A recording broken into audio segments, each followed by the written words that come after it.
Alright, here's the second half of the video. Again, there's the truck. We just went through all that. So I've shown that very well. Now we're going to go over here. As you can see, the screen is massive. 65 feet wide, 45 feet tall. It is guaranteed right now to be one of the biggest in Alberta. We have not seen any bigger, nor have heard of anyone having a bigger one. I guess the motto was of that, go big or go home. Went big, and there you see it. So I guess screen is just as good as anything. You have to do your anchors correctly in any wind. See which way your wind's coming from, anchor it accordingly. As you can see, we got two tethers on both sides, mid and top.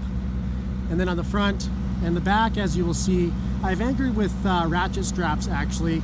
It's more reliable for Alberta winds, as the bottom seems to pick up because it's so tall. So rather than trust the D-rings that are on the bottom of that unit, I've just decided to go ahead and put the big straps on. It's just going to save me time and effort in the long run. So I ran out of anchors here this morning, so you can see that I used my quad as one. We'll walk up to the screen, we'll go around it. Screen runs off two blowers. There's a third one as a spare, in case one fails. Again, keeping things in duals in case.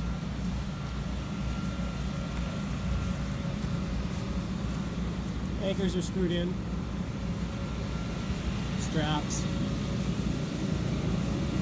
Might not be the best solution. A wider strap would be a little more preferable so it doesn't dig into that into this material. These are just like the jumpy castles that you can buy, commercial quality.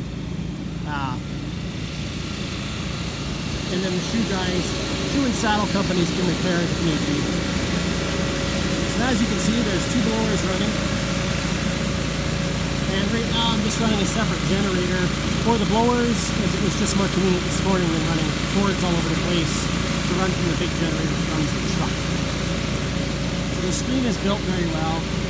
Maybe too well actually, but if nothing else, it looks super cool. On the side, the lift ups flap. You will see zippers when you're deflating, Velcro, and then there's zippers in there. So there's three of those, one on each side, one on the back. So when you shut it down, you deflate it, you pull those.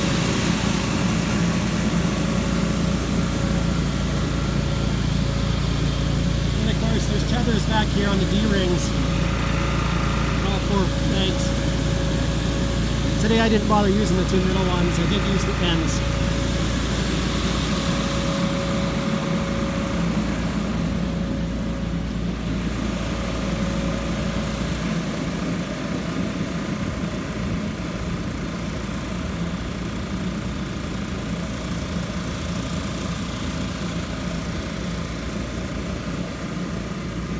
Now to get a fair idea on this screen, the size, it's very awesome. It's big, it's obnoxious, and it looks super cool. All the creases and kinks and stuff you see in that white movie display part, you don't see those in the movies on there. That's just the way it is. Doesn't bother me, doesn't bother anything. The movie's on there, you don't even notice it. Same with the wind. It can tolerate probably a 25 km/h wind. You wouldn't want to really have it out in much more than that. Again, you won't notice it when the movie's playing at night. You just have to make sure your tethers are tied down accordingly. But this screen, from the bottom to right there where the screen starts, is 10 feet. Now, I built it like that, with the 10-foot clearance, so if cars and stuff are all parked all throughout, if you're running a drive-in event, then no vehicles are going to interfere with the movie. They won't be blocking it, in other words.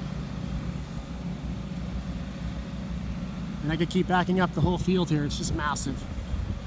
Again, 65 feet wide, 45 feet tall. I mean, that's 4.5 stories tall. Right now, it's getting quite a wind up there. We just got kind of a gust of wind. And because I never tied down the centers, it's kind of bowing in a bit. But it tolerates it very well anyway. Now let's go to the generator. But the generator is an additional cost, of course. It's a package price for everything, right? This is a 45 kilowatt T-Rex hammer, super quiet, and it is super quiet. This thing is quite capable of using, and then some.